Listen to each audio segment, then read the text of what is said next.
को मेरा नमस्कार। आज मैं उमेश भाई के लिए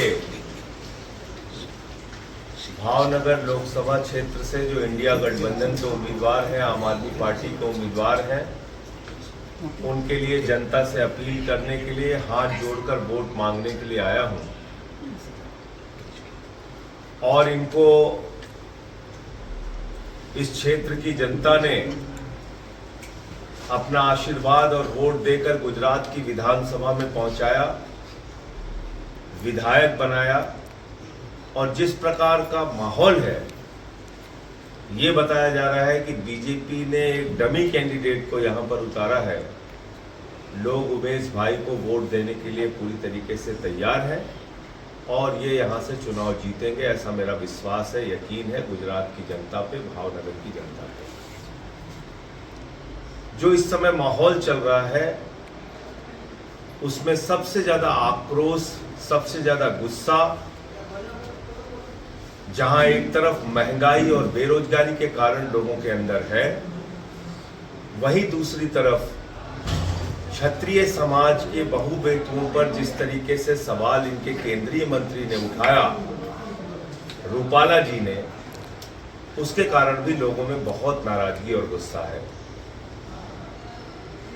हम लोग सरदार वल्लभ भाई पटेल जी को अपना आदर्श मानते हैं, लौह पुरुष मानते हैं।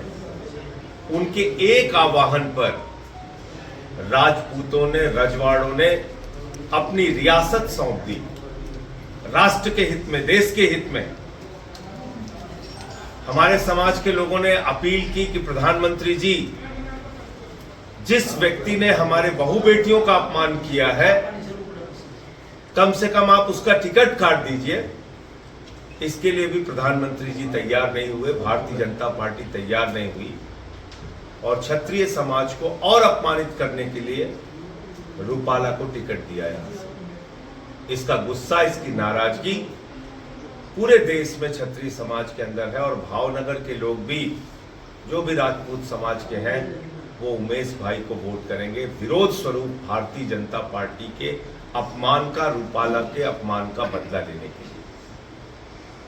और मैं कहना चाहता हूं बीजेपी के लोगों से कि आपको जो भी लड़ाई लड़नी है हमसे लड़िए। हम लोगों को तो जेल में आप डाल रहे हैं, डालिए आप, लेकिन कम से कम परिवार की बहु बेटियों पे सवाल मत उठाइए। राजनीतिक स्तर को इस स्तर पर मत लेके जाइए।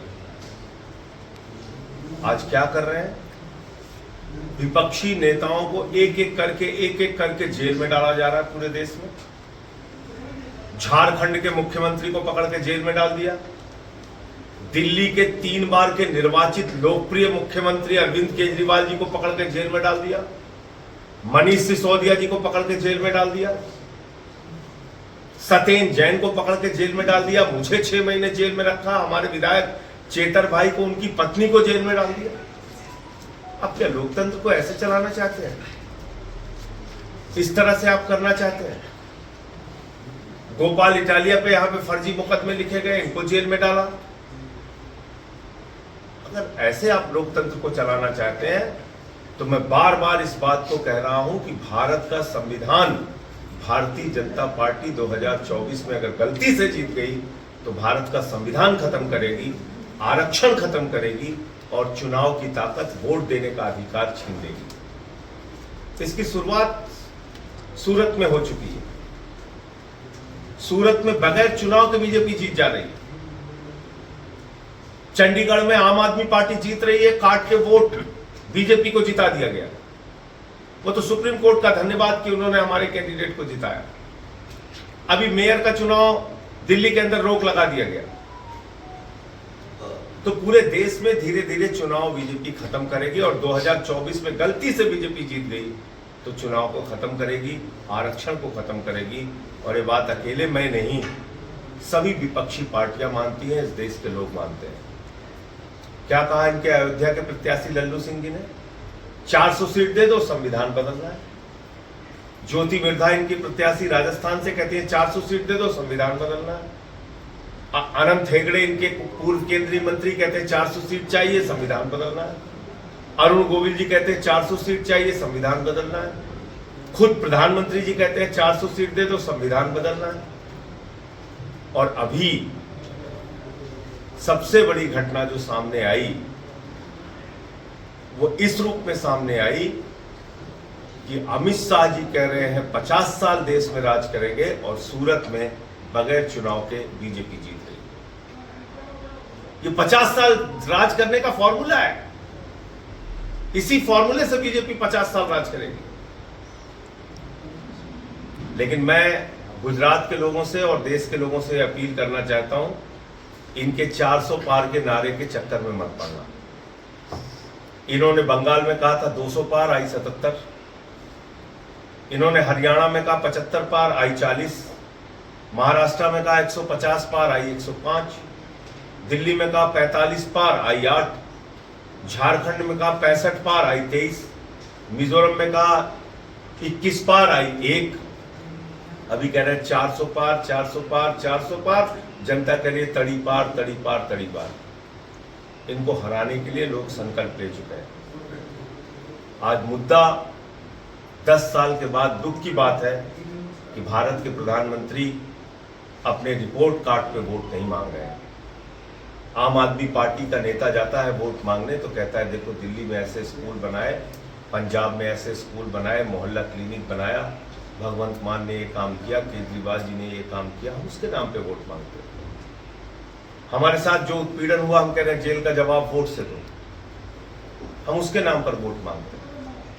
प्रधानमंत्री जी 10 साल के बाद अपना रिपोर्ट कार्ड नहीं दे पा रहे, कह रहे इसकी संपत्ति उसको दे दी जाएगी, उसकी संपत्ति उसको दे दी जाएगी।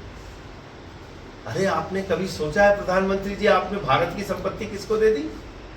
अपने एक ही दोस्त को आपने कोयला दे दिया, गैस दे दिया, बिजली दे दिया, पानी दे दिया, सड़क दे दिया, स्टील दे दिया, रेल दे दिया, पोर्ट दे दिया, एयरपोर्ट दे दिया। 2.5 लाख करोड़ नौकरियों का क्या हुआ? 20 करोड़ नौकरी मिलनी थी 10 साल में। किसानों की आमदनी दोगुना होने का क्या हुआ? महंगाई कम करने का आपने क्या किया? आपने कहा था 40 रुपए का डीजल मिलेगा, 50 रुपए का पेट्रोल मिलेगा। काला धन का क्या हुआ? 15 लाख का क्या हुआ? पक्का मकान आपने 15 अगस्त 2022 तक देने का वादा किया था, उसका क्या हुआ? अपने रिपोर्ट कार्ड पे बात कीजिए। 10 साल आपको हो गए, आपने कोई काम नहीं किया। मोदी जी कहते हैं हमारी ये गारंटी है, ये गारंटी है, ये गारंटी है। मैं कहता हूं मोदी जी की और बीजेपी की एक ही गारंटी है, झूठ बोलने की गारंटी। हर चीज को झूठ बोलते हैं। आम आदमी पार्टी लोगों से एक और अपील करना चाहती है कि संसद में गूंगे और बहरे लोगों को मत भेजिए, कायरों को मत भेजिए, बहादुरों को भेजिए। इतिहास हमेशा बहादुरों का लिखा जाता है। चेतर भाई का, उमेश भाई का, इंडिया गठबंधन के जितने कैंडिडेट हैं उनका साथ दीजिए, उनको यहाँ से जिताने का काम कीजिए। मेरी इतनी ही बात थी। आपका कोई प्रश्न हो तो आप पूछ सकते हैं। आज चुनाव आयोग का एक फैसला हमारे मामले में आया है, उसके बारे में एक ही लाइन कहूंगा। हमारे चुनावी गीत पे रोक लगा दिया चुनाव आयोग। बहुत अफसोस की बात है। चुनाव आयोग चाटुकार आयोग बन गया है, सत्ता की चाटुकारिता में व्यस्त है। हम चुनावी गीत अपना जारी नहीं कर सकते। उस गीत में लिखा हुआ है तानाशाही पार्टी को हम चोट देंगे। हमने नाम नहीं लिया किसी पार्टी का, सिर्फ कहा तानाशाही पार्टी को हम चोट देंगे। आपने उस गीत पे रोक लगा दिया। तो मैं तो मुख्य चुनाव आयुक्त से कहूंगा कि एक आदेश जारी कीजिए, पूरे देश के लोगों को एक विज्ञापन जारी कीजिए कि तानाशाही पार्टी को वोट दो। अगर चोट नहीं दे सकते तो वोट दो, अपील कर दो आप। तो चुनाव आयोग को चाटुकार आयोग नहीं बनना चाहिए। हमारे चुनावी गीत पर रोक लगाना ये पूरी तरीके से अन्यायपूर्ण कार्रवाई है और इसकी लड़ाई हम लोग लड़ेंगे। मुझे इतनी बात नहीं। सर, रूपाला जी का जो निवेदन है वो बहुत ही निंदनीय है, पर एक राहुल गांधी का वीडियो जारी हुआ है जिसमें वो राजा महाराजाओं पर उन्होंने टिप्पणी की है कि उन्होंने जो जमीन थी हमारे ले ली। भाई आप राजा महाराजाओं पर टिप्पणी करना, मैं कह तो रहा हूं आप हमसे लड़िए ना। आप बहुत सुन तो लीजिए, परिवार की बहु बेटियों पे सवाल उठाना, ये कहां तक इस वक्तव्य का कौन समर्थन कर सकता है? किसी भी जाति का व्यक्ति हो, क्या समर्थन कर सकता है? आपको लड़ना है, हमसे लड़िए ना। तो राहुल गांधी का जो बयान है, राहुल गांधी के बयान में उन्होंने किसी परिवार की, किसी जाति की, किसी समाज की महिला का अपमान नहीं किया। राजनीति के स्तर को हमें इतना बचा के चलना चाहिए। सर, आप मानते हैं कि वो जो सूरत की जो घटना हुई, जो बेनर हुआ सीट, वो कितना लोकशाही के लिए, वो संविधान की हत्या करने की एक कोशिश है, चुनाव खत्म करने की एक कोशिश है। यहाँ पे पुतिन जैसा और किम जोंग जैसा राज हो जाएगा। बीजेपी यही चाहती है कि चुनाव ना हो और वो देश पे राज करती रहे। खुद अमित शाह जी कह चुके हैं 50 साल राज करेंगे। पीएम, ये जो रूपाला का निवेदन है, उस पर आज तक पीएम ने इतना विरोध होने के बाद भी पीएम नहीं बोले। राहुल गांधी का निवेदन आने पर बोले कि आप नवाज और सुल्तान पे क्यों नहीं बोलते? देखिए, ऐसा है कि प्रधानमंत्री तो कुछ भी बोल रहे हैं, वो तो मंगलसूत्र से लेके पता नहीं क्या क्या बोल रहे हैं।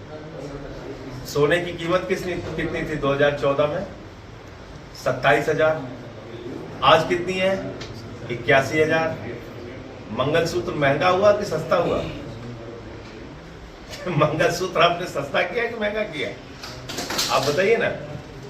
दूसरी बात, प्रधानमंत्री जी ने कहा इसकी संपत्ति उठा के उनको दे देंगे, इनको दे देंगे। मैंने बता दिया किसकी किसकी। इतना ही नहीं, मैं तो पार्लियामेंट में था, मैंने विरोध किया था।